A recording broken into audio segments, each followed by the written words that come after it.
So this is the back side. Damn finger out the way.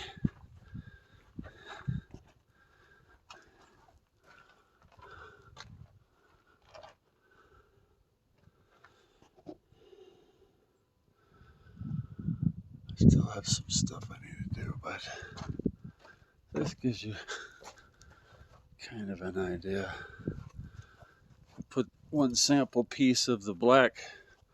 I think it's 4-inch flashing on the corner there.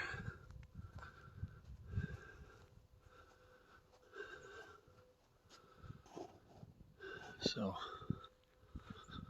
I'm a little exhausted and a little cranky.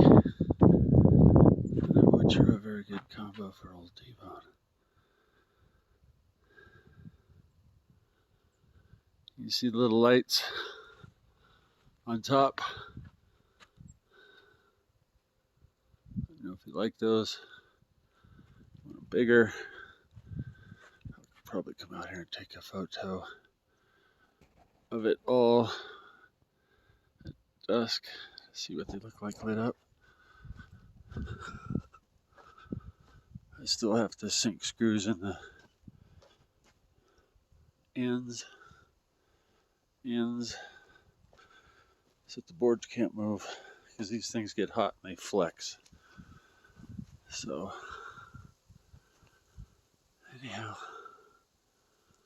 there are all the lights. There might be some more trim work to do at the top to tie it in a little bit better, but that's the gist of it.